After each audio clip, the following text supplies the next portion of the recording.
Noticentro 1, CMI. Corte Penal Internacional emite orden de captura contra el presidente ruso Vladimir Putin. El ABC de la reforma laboral. Contratos a término indefinido y semana laboral de 42 horas. Empieza debate en el Congreso. Fuertes combates entre el Clan y ELN en Valdivia, Antioquia. Caravana humanitaria rumbo a municipios del Bajo Cauca antioqueño. Gobierno compra tierras para damnificados de Rosas Cauca. Asesinan al pibe soledeño en Atlántico. 1.252 fallecidos en siniestro viales. 5 militares judicializados por contrato irregular de combustible. Con Bianca Gambino. Última hora. Noticentro 1, CMI. Buenas tardes, bienvenidos a Noticentro 1 CMI. Mucha atención, la Corte Penal Internacional emitió una orden de arresto contra Vladimir Putin por crímenes cometidos durante la guerra de Ucrania.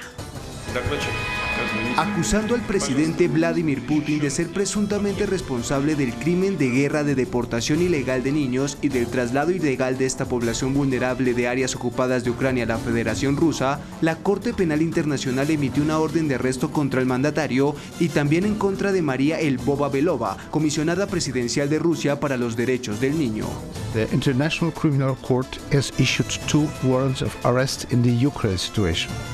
For Vladimir Putin, President of the Russian Federation, and for Maria Lvova-Belova, Commissioner of the Russian President for Children's Rights, for the alleged war crimes of deportation of children from Ukrainian occupied territories into the Russian Federation.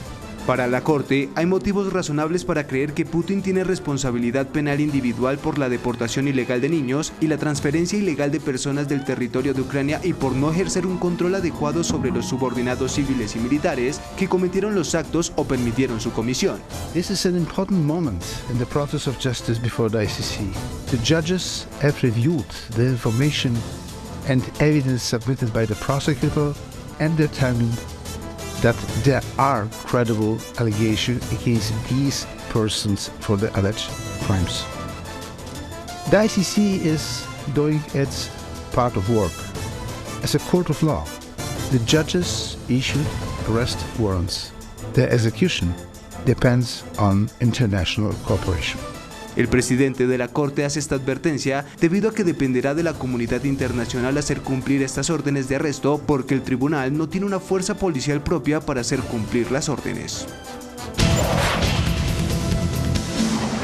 En el Congreso de la República ya fue radicada la reforma laboral que busca fortalecer la formalización laboral y reducir la jornada de 48 a 42 horas. Luisa Fernández, ¿qué más contiene la reforma? Buenas tardes.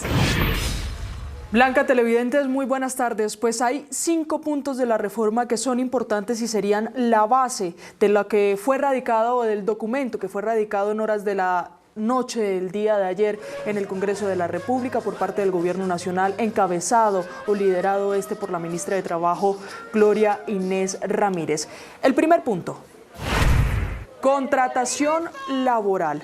La regla general, según el documento que contiene más de 70 artículos, pues aseguran que la contratación debe ser en regla general a través de lo que conocemos como contratación a término indefinido. Sin embargo, también se van a permitir los contratos a término fijo que pueden celebrarse desde 1 mes hasta 2 años. Después de los 2 años, pues la empresa deberá pasar este contrato a término indefinido, pero también se va a permitir el contrato de obra y labor o por obra y labor, lo que significa que podrían ser contratadas personas para una labor o actividad en específico. Esto es lo que dice la primera parte del documento, pero otro punto importante, segundo, la jornada laboral y el recargo dominical.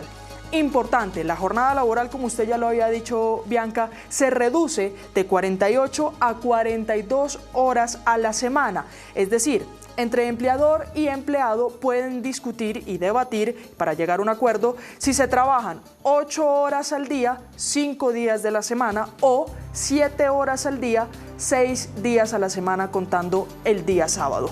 En cuanto a los horarios de esta jornada laboral, de 6 de la mañana a 6 de la tarde se determina que sería la jornada o el horario diurno.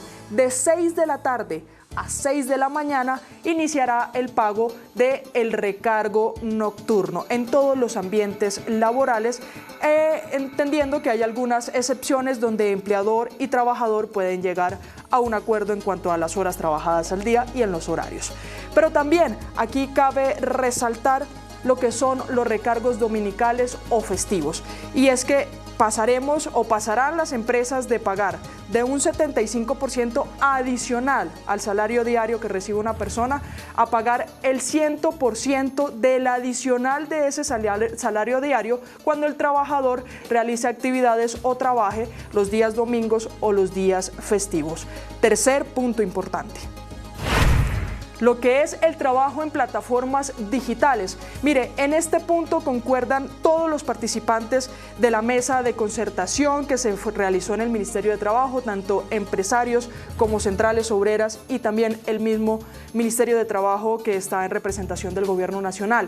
Y es que los trabajadores de plataformas digitales o de reparto pues van a tener que contar con un contrato laboral con todas las condiciones laborales que se presentan actualmente en el país. Esto quiere decir que tendrán vacaciones, seguridad social. Además de esto, en este capítulo de plataformas digitales contempla que las empresas deben hacerse cargo de la seguridad o de los aportes de seguridad social de sus trabajadores y deben asegurarlos como trabajadores dependientes. Adicional a eso, las empresas de plataformas digitales o de reparto deben enviar información a las autoridades, es decir, al Ministerio de Trabajo, sobre cuántas horas laboradas tuvieron los trabajadores, y eso será un reporte que se realizará de manera mensual. Cuarto punto: el fortalecimiento de la asociación sindical. Y mire, pues en este capítulo asegura la reforma laboral que tenemos en este momento en nuestras manos que se va a fortalecer esa asociación sindical y que además se fortalece el derecho a la huelga. En este punto los empresarios no están muy de acuerdo aún, sin embargo va a ser algo que se va a debatir en el Congreso de la República. Sin embargo, uno de los capítulos determina que no se pueden hacer, que están prohibidos los contratos colectivos o contratos con asociaciones sindicales. Eso es lo que determina este capítulo del fortalecimiento de la asociación sindical. Y último, el quinto: el trabajo rural. En este punto también están de acuerdo todos los participantes de la mesa, empresarios, gobierno nacional y también sindicatos y centrales obreras que participaron de esto. Y es que habrá un contrato agropecuario que determina que usted también va a tener todas las condiciones de trabajo, como lo son el aseguramiento social, entre otros, y que no puede ser inferior ese contrato a un salario mínimo por trabajador. Sí, este contrato que se crea, que es contrato agropecuario, supera las 27 semanas de actividad continua por parte del trabajador, pues pasará automáticamente de contrato agropecuario a contrato a término indefinido. Otras determinaciones, otras disposiciones importantes que tiene esta reforma laboral son el contrato de aprendizaje, que determinan deberá hacerse a término fijo. Y además también hablan sobre el trabajo de los migrantes y deportistas, que debe también realizarse a través de un contrato laboral con todas las condiciones que se determinan en el sector trabajo en el país. Estos son los puntos importantes de la reforma laboral. En nuestra emisión de las 8 de la noche tendremos más detalles y el desarrollo de esta importante noticia. Luisa Fernández, Noticentro 1, CMI. Muchas gracias, Luisa. Desde Cartagena, el presidente de la ANDI, Bruce McMaster, se pronunció frente a la reforma laboral. Tatiana Rodríguez, buenas tardes. ¿Qué dijo? Bianca, televidentes, muy buenas tardes. El presidente de la ANDI, Bruce McMaster, señaló que le preocupa la reforma laboral presentada por parte del Ministerio del Trabajo, teniendo en cuenta que varios puntos podrían aumentar los índices de desempleo y de informalidad al país. Señaló que si bien la ministra estuvo abierta a tener mesas de trabajo y a poner todos los temas sobre la mesa, estos puntos no fueron incluidos en el documento presentado. Al tiempo, señaló que le preocupan todas las reformas, tantas reformas presentadas al Congreso, y pidió al legislativo que aclare si tiene la capacidad de dar todas estas discusiones para que pueda tomarse una buena decisión. Escuchemos lo que dijo el presidente de la ANDI. Eso es justamente lo que yo mencionaba. Tenemos que entender bien cuál es la capacidad de tramitar reformas que tiene el Congreso de la República. El Congreso, como cualquier entidad, tiene una capacidad máxima de operación, tiene una capacidad máxima de análisis, de gestión y de toma de decisión.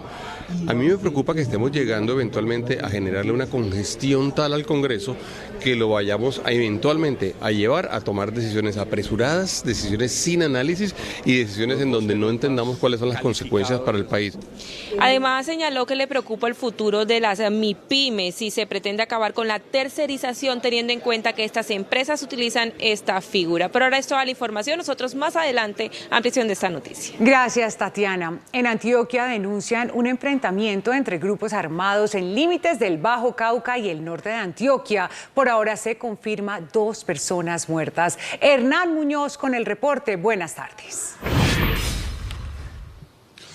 Bianca, ¿qué tal? Buenas tardes para usted y para todos los televidentes. La denuncia fue hecha por la personería del municipio de Valdivia, pero también por defensores de los derechos humanos. Hasta el momento las autoridades no se han pronunciado, pero conocimos aquí en Noticentro 1 CMI que el rescate de estas 2 personas fue hecho por socorristas. Según la denuncia, hace 11 días inició el enfrentamiento entre el Clan del Golfo y el ELN en los límites de Valdivia, Yarumalia, Norí. Aunque en la zona impera el silencio por temor, Noticentro 1 CMI conoció que en las últimas horas 2 cuerpos fueron recuperados por socorristas del Cuerpo Oficial de Bomberos. Hay desplazamientos, hay zozobra, hay miedo. Esos enfrentamientos han causado mucho dolor en la población civil. Exigimos del gobierno nacional y de los actores armados un cese al fuego, un cese de hostilidades. Por ahora las autoridades no se han pronunciado frente a la denuncia, a la que se ha sumado la personería de Valdivia, que ha pedido más presencia de policía y ejército en la zona para verificar si hay más víctimas. Hoy se cumplen 16 días del paro minero en Antioquia. Pese a los esfuerzos del gobierno y de los mineros, ayer en una reunión en Bogotá no se llegó a ningún acuerdo. A propósito, hoy salió una caravana hacia el Bajo Cauca antioqueño con insumos médicos, medicamentos y oxígeno para atender la emergencia hospitalaria en 7 instituciones médicas. A pesar de la voluntad del gobierno y los mineros para buscar una salida al paro minero que hoy cumple 16 días, no hubo luz verde para levantar la protesta tras una reunión en Bogotá entre las partes. Estamos aquí y emprendemos de nuevo a casa. Hasta ahora no ha habido un oportuno acuerdo. Los diálogos siguen de manera parcializada, han sido interrumpidos, se han suspendido. Esta mañana salió desde Bello, Antioquia, la primera caravana médica humanitaria para atender la emergencia hospitalaria en 7 instituciones de salud de la subregión. En el punto de salida, la misión, conformada por 14 personas, adecuó los emblemas a los vehículos para pedir que se les permita la llegada a los hospitales. Los vehículos fueron cargados con 7 toneladas de equipos médicos, medicamentos y oxígeno. Hacer acompañamiento a los proveedores de insumos médicos para llevarlos a la zona y beneficiar 7 hospitales de 7 municipios de Bajo Cauca. Y por otro lado, reforzar lo que es el mensaje de protección a la misión médica que desde el movimiento de la Cruz Roja nosotros hemos promocionado. Las fuerzas militares denunciaron que durante los patrullajes de seguridad sobre la vía entre Puerto Valdivia y Tarazá fueron halladas bombas molotov y puntillas usadas por grupos armados para impedir el paso. Y cambiamos de tema porque las autoridades confirmaron el hallazgo de un cadáver que al parecer fue ubicado dentro de un taxi. Al parecer la víctima minutos antes fue secuestrada. En esta maleta de un taxi que fue abandonado cerca a una clínica del barrio El Poblado, fue abandonado un cadáver. Según la investigación, el cuerpo estaba envuelto en una bolsa plástica. Sí, efectivamente fue la persona que se había llevado en horas de la madrugada y que se encontraba con su pareja sentimental. Al parecer, la víctima fue secuestrada y llevada a la fuerza en el vehículo de servicio público que horas antes fue robado en Laureles. Y mucha atención porque las autoridades revelaron la identidad del hombre que asesinó a su expareja con una peligrosa sustancia química en el interior de una torre médica ubicada en el centro comercial Mallorca, ubicado en el municipio de Sabaneta, en Antioquia. Se trata de Luis Carlos Aguirre Echeverry, de 68 años, un comerciante que al parecer estaba atravesando una difícil situación económica y que ya había recibido algunos subsidios a través de la municipalidad. A esta hora ya se ha entregado el cuerpo de ambos. Recordemos que Marjorie Muñoz Sánchez, la mujer que fue víctima de este ataque, aparentemente en medio de una discusión, deja 2 hijos y recientemente se había graduado como administradora de empresas. Y terminamos con una información de última hora. La Policía Metropolitana acaba de confirmar el rescate de un ciudadano extranjero que al parecer fue secuestrado por varias personas en otro vehículo que está involucrado en el asesinato de otro extranjero que ya habíamos contado aquí en Noticentro 1 CMI. Estas 3 personas al parecer se movilizaban en este vehículo de servicio privado con el ciudadano israelí que fue ya, según las autoridades, rescatado y en este momento fue conducido. Nosotros terminamos ya esta información desde la capital de Antioquia. Hernán Muñoz, Noticentro 1 CMI, feliz fin de semana. Muchas gracias, Hernán. Todo listo para el plan Éxodo por el puente festivo. Se espera que este fin de semana se movilicen más de 200.000 viajeros en la terminal de Bogotá. Angélica Arango con los detalles. Buenas tardes. Bianca y televidentes, muy buenas tardes. Nos encontramos en el Centro de Gestión de Tránsito aquí en Bogotá, precisamente hablando del plan Éxodo. Nos encontramos con la secretaria de Movilidad, Deyanira Ávila. Secretaria, cuéntenos cuál es el dispositivo que se va a tener para este fin de semana. Bueno, muy buenas tardes. Ya para este dispositivo de fin de semana del puente de San José estamos dispuestas con 600 unidades desde las 5 de la mañana del día de hoy, acompañando a todos los viajeros. Vamos a estar a lo largo de estos 3 días en diferentes puntos de control, de velocidad, de gestión de la movilidad, para que los viajeros puedan tener una muy buena salida de Bogotá. Secretaria, ¿va a haber pico y placa? Efectivamente, el día de retorno, nuestro día lunes, vamos a tener pico y placa regional. Recordemos todos los bogotanos, de 12 a 4 placas pares, de 4 a 8 placas impares. El gran llamado es: no se sometan a la imposición de un comparendo por el incumplimiento. Tiene un costo aproximado de 522.000 pesos. Es evitable si organizan completamente su viaje. Secretaria, ¿algunas restricciones que se vayan a tener? Bueno, las restricciones normales, las restricciones de circulación de carga, especialmente nuestro pico y placa, y la gran restricción en los 9 corredores de acceso de Bogotá, reversible en la carrera séptima. Invitadísimos todos a que verifiquen las condiciones de sus vehículos, a que descansen en el retorno a Bogotá para tener un muy buen ingreso. Muchísimas gracias, secretaria. Pues además también estuvimos en la terminal de transporte, en donde también tenemos información. En medio del puente festivo de San José, la terminal de transporte de Bogotá se prepara para movilizar a más de 200.000 viajeros, 21% más que el año pasado. La terminal de transportes y la Policía Metropolitana de Bogotá está lista para movilizar 204.000 viajeros durante el puente festivo, que inicia el viernes 17 de marzo y cerraría el lunes 20 de marzo. Los destinos predilectos son Cundinamarca, Boyacá, Meta, Antioquia y Valle del Cauca. Es importante que los conductores arreglen su vehículo, verifiquen la documentación, la tecnomecánica y, lo más importante, la Policía Metropolitana de Bogotá, con el objetivo de garantizar la seguridad de los viajeros, se recomienda que utilicen los vehículos de transporte público en las terminales autorizadas. Compre sus tiquetes dentro de las terminales ubicadas en el norte, sur y centro de la ciudad. En lo corrido de este año, la terminal de transportes de Bogotá ha movilizado aproximadamente 2.500.000 viajeros. Bianca y televidentes, cambiamos de tema porque desde la Agencia Nacional de Seguridad Vial se presentó un informe en donde se deja ver que además en este momento en Colombia están falleciendo diariamente 21 personas en accidentes de tránsito. En medio de los altos números de siniestros viales que se presentan en Colombia, la Agencia Nacional de Seguridad dio a conocer su último informe en donde se presenta que en enero y febrero de este año han muerto 1.252 personas en estos accidentes. Lastimosamente el actor vial que más siniestros presenta en el año 2022 y a la altura del año 2023 son los motociclistas, con un 63% de muertos en la vía por el incumplimiento principalmente de las reglas de tránsito, el exceso de velocidad, transitar por donde no es debido transitar y conducir en estado de embriaguez. Estas son las causas más asociadas a los siniestros y a las muertes viales de los motociclistas.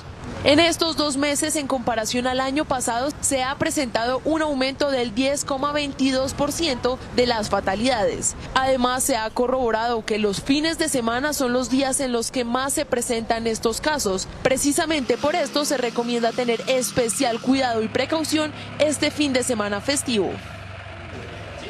Con esta información me despido desde el Centro de Gestión de Tránsito de Bogotá. Angélica María Arango, Noticentro 1, CMI. Gracias, Angélica. Al regresar a Noticentro 1 CMI, asesinan al pibe soledeño en Atlántico.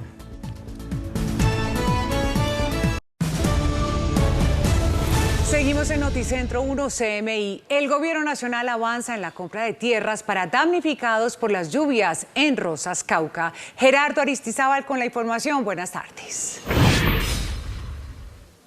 Hola Bianca, televidentes de Noticentro 1 CMI. Efectivamente nos acompaña el director de la Unidad Nacional de Gestión de Riesgo, Javier Pava Sánchez. Medida importante para el tema de la reubicación de los damnificados por el derrumbe de Rosas, Cauca, tomó el Gobierno Nacional y usted emitió una resolución que consiste al declarar bienes de utilidad de interés social. Lo que estamos haciendo con esto es aplicar la ley 1523 para poder expropiar predios y poder entregar a damnificados. Hemos estado desde que sucedió la tragedia en Rosas recibiendo una serie de propuestas, ofertas, incluso de la alcaldía, pero encontramos que ese no es el camino. Realmente aquí hay un tema de tomar decisiones porque hay familias que requieren atención. El tema de los desastres es un tema de vida o muerte. La atención de las familias requiere todo el interés nuestro y por lo tanto tomamos la medida de adquirir unos tierras por vía de expropiación para poderlas entregar a estas familias. Esa expropiación por supuesto es por vía administrativa y tiene una compensación económica para los propietarios. Correcto, así es. Aquí un proceso efectivamente de avalúo, la oferta se hace sobre un avalúo comercial. Las propietarios tienen 15 días de acuerdo a lo que dice la ley para contestar, si no tomaríamos medidas inmediatamente para acceder al predio. Las familias tienen esa oferta, hay una cotización, una evaluación de una lonja, ¿verdad? Y si no venden, entonces se compra por el avalúo catastral. Acá hemos optado, primero que todo, por ubicar unos predios. No encontramos unos predios que realmente nos vendieran, que cumplieran las condiciones. Definimos un polígono que hemos declarado de utilidad pública y dentro de ese polígono hemos ubicado unas fincas que sean subutilizadas, pero que tengan un potencial productivo importante, además que no estén en riesgo. Con estos criterios identificamos unas fincas, a esas fincas se hizo un avalúo, se les hace una oferta, tenemos que esperar una respuesta a ellos en negociación directa. De no llegar a acuerdo en negociación directa, vamos al proceso de expropiación. En cualquiera de los dos caminos vamos a tomar 15 días hábiles. Si en 15 días no está resuelto, tomaríamos posesión de estos predios y vendría después todo un proceso administrativo. ¿Esos 4 predios qué área tienen? ¿Qué hectárea tienen? Los 4 predios suman con 1.430 hectáreas, no es suficiente para las 222 más las 156 que vienen de atrás, por eso vamos a seguir identificando otros predios a los cuales se les hará su oferta en los próximos días. El director de la Unidad Nacional de Gestión de Riesgo, este tema que el presidente Gustavo Petro ha llamado la atención sobre que deben ser reubicadas las familias damnificadas porque son doblemente vulnerables, en condición de pobreza y por supuesto porque han perdido su vivienda por esta situación natural. Desde la Unidad Nacional de Gestión de Riesgo, Gerardo Aristizábal, Noticentro 1, CMI. Gracias, Gerardo. Autoridades del Valle del Cauca capturaron a 5 integrantes de un grupo organizado que se dedicaba a la venta y distribución de sustancias alucinógenas que mensualmente les generaba más de 100 millones de pesos. Alejandro Muñoz, buenas tardes. ¿Qué sectores impactaba esta banda? Bianca, televidentes, buenas tardes. Pues los sectores que impactaban eran escuelas y colegios de la Comuna 5, esto en el norte de la ciudad de Cali. Lo que hacían era esperar a los estudiantes al ingreso o al salir de la jornada escolar para poderle vender estas sustancias. Eran conocidos como los de Joan y fueron capturados mediante diligencias de registro y allanamiento. Un fuerte operativo de las autoridades en el barrio Floralia, en el sector de Petecuy, norte de Cali, permitió la captura de 5 integrantes de una línea de expendio que afectaba entornos escolares. En el lugar se capturaron 5 personas en fragancia por los delitos de tráfico, fabricación y porte de estupefacientes, quienes afectaban con su venta y distribución a la Comuna 6 de Cali. El grupo distribuía 55.000 dosis de droga semanal y durante el operativo al interior de la vivienda fueron encontrados elementos y grandes cantidades de alucinógenos. Durante este operativo se incautaron 4.500 gramos de marihuana, 140 gramos de droga sintética, cocaína, éxtasis y ketamina, al igual que 2 grameras. Es importante también resaltar que estas personas afectaban al entorno educativo de esta localidad. La venta de estas sustancias les generaba una renta de 130 millones de pesos mensuales. Los 5 capturados fueron dejados a disposición de un juez de control de garantías. En otras informaciones, fueron judicializados 5 militares y 2 personas civiles por presuntas irregularidades en el contrato de un combustible que era para inicialmente carros oficiales, y lo que estaban haciendo era tanquear vehículos particulares, esto en el municipio de Zarzal. A la cárcel fueron enviados los militares por estar relacionados en un fraude con un contrato de suministro de combustibles, diésel, grasas y lubricantes para vehículos del Batallón de Instrucción, Entrenamiento del Ejército Nacional con sede en Zarzal, en el norte del Valle del Cauca. Es así como el contrato se suscribe y se lleva a cabo cumpliéndose a cabalidad. Sin embargo, al parecer realizan algunas alteraciones en documentos que les permitió continuar con el suministro del combustible para vehículos no oficiales hasta la presente anomalía. El citado contrato se suscribió con recursos del Fondo Territorial de Seguridad y Convivencia y las capturas se dieron en ciudades como Medellín, Bogotá, Cali y Zarzal. Por el momento esta es toda la información que se registra desde Cali, informó Alejandro Muñoz, Noticentro 1 CMI. Gracias, Alejandro. En Cartagena se registró otro excesivo cobro a turistas. 5 Pargos rojos costaron casi 2 millones de pesos. Tatiana Rodríguez con la información. Bianca, televidentes, muy buenas tardes. Mire, esta denuncia fue conocida por una amiga de los turistas que estuvieron en Playa Blanca. Esta factura, lo preocupante es que solo por el servicio que brindaron las personas que atendieron a este grupo de turistas cobraron 1.200.000 pesos. Asimismo, por el servicio del restaurante, 415.000 pesos. Una factura que les tocó pagar de cerca de 5 millones de pesos. Preocupante la situación porque no es la primera vez que este tipo de casos se presentan en Playa Blanca. Entre tanto, la Policía Metropolitana de Cartagena y la Secretaría del Interior se encuentran investigando este caso para hallar a los responsables y tratar de colocar las sanciones a las que haya lugar. Por ahora es todo desde Cartagena, informó Tatiana Rodríguez para Noticentro 1 CM. Muchas gracias, Tatiana. En Soledad Atlántico asesinaron al pibe soledeño, reconocido líder social. Jorge Castro con la noticia. Buenas tardes. Muchas gracias, Bianca. Muy buenas tardes. Se trata de Miguel Ángel Arrieta Mendoza, un líder social de más de 20 años de actividad con la comunidad aquí en el barrio Villa Adela de Soledad. Fue asesinado en un taller de bicicletas de su propiedad. Hola, soledeño, tú me conoces y yo te conozco. Soledad. Miguel Ángel Arrieta Mendoza, de 51 años de edad, más conocido como el pibe soledeño, fue asesinado mientras trabajaba en este negocio de su propiedad en el barrio Villa Adela. El atentado a bala se registró en la mañana de este viernes. Un hombre llegó a pie, le disparó y huyó. Gravemente herido, fue auxiliado y llevado por habitantes del sector a la clínica Adela de Char de Soledad, donde se confirmó su muerte. Bueno, es algo consternante totalmente, por lo que estamos viviendo unos tiempos difíciles en Soledad. Arrieta Mendoza había aspirado al Consejo de Soledad en el año 2019 por la Colombia Humana y la Unión Patriótica. Totalmente metido con el pueblo, con el barrio, con la comunidad, con los niños. Miguel Ángel Arrieta residía a muy pocos metros del lugar del atentado.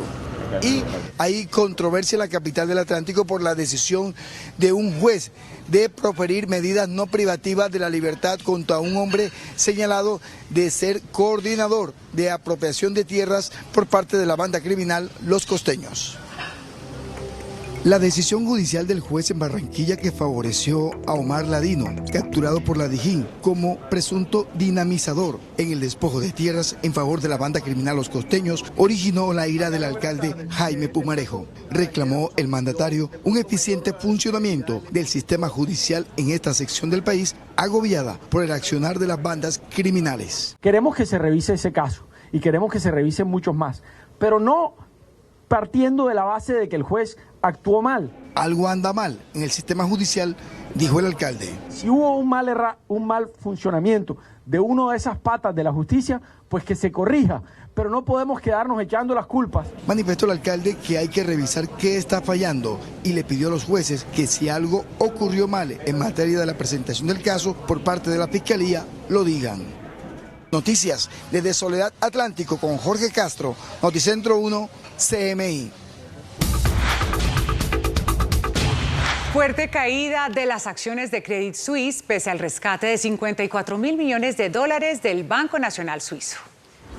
Continúa la incertidumbre bancaria en Suiza que arrastra consigo los mercados de valores de varias partes del planeta. Las acciones de Credit Suisse, uno de los bancos más importantes de Suiza, perdieron más de un 10% de su valor en la bolsa de Zúrich y las dudas sobre la estabilidad del banco regresan al mercado de valores suizo tras los grandes altibajos de las dos jornadas anteriores. El banco, que perdió un 24% de su valor en la bolsa el miércoles, pero recuperó un 19% el jueves, tras anunciarse que recibiría ayuda financiera por parte del Banco Nacional Suizo, abrió la jornada de hoy en positivo, pero volvió a las pérdidas a los pocos minutos. Los inversores siguen atentos a la cotización de la entidad, una de las 20 mayores de Europa, después de que su principal accionista, el Banco Nacional Saudí, anunciara que no invertiría más en él, lo que influyó en la caída bursátil de hace 2 días, y la Banca Nacional Suiza le prestará ayuda tras ello.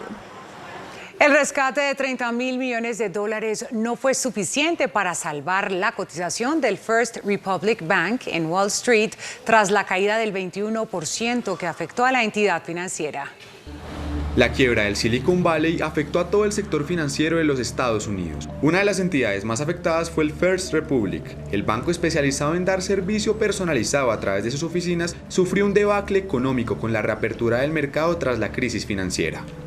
11 de los bancos más importantes del país se unieron en favor del First Republic, creando un paquete de 30.000 millones de dólares para rescatar la entidad más débil tras la reapertura en Wall Street. Sin embargo, a pesar de las ayudas recibidas, los resultados no son positivos y las acciones del banco, que habían cerrado en un 10% al alza del jueves, llegaron a caer en un 21% tras la reapertura del viernes. Una cifra escandalosa que llega a tocar los $26.25 por unidad. Tras detectar estos números, la cotización del banco tuvo que ser interrumpida temporalmente, por lo que las entidades financieras estadounidenses siguen unidas con el fin de ayudar a la entidad afectada, además de salvaguardar el sistema bancario del país.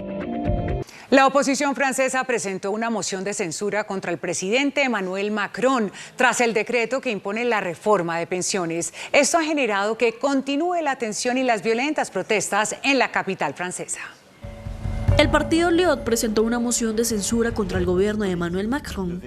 El anuncio cuenta con el apoyo de hasta 5 grupos parlamentarios, incluido el izquierdista NUPS, que tiene dentro de sus filas a miembros de la Francia Insumisa y los ecologistas. Estos anuncios se dan en una jornada en la que la capital francesa amaneció con desechos quemados en las calles, bloqueos en vías y decenas de arrestos. Según las autoridades, alrededor de 310 personas fueron arrestadas en la noche del jueves.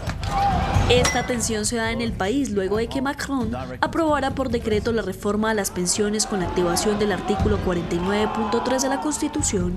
Se trata de una medida con la que eximió la votación del texto del proyecto en la Cámara Baja del Parlamento, donde no contaba con la garantía de sufragios para la aprobación de la norma, que principalmente busca aumentar de 62 a 64 años la edad de jubilación.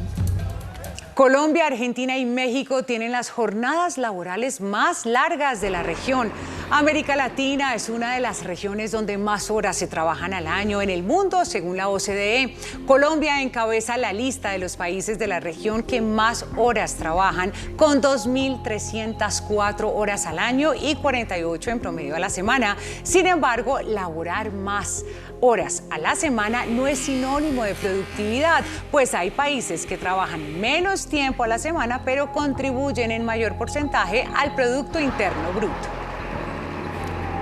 Noticentro 1 CMI, a continuación Caso Cerrado y a las 8 de la noche una nueva emisión de noticias. Feliz tarde.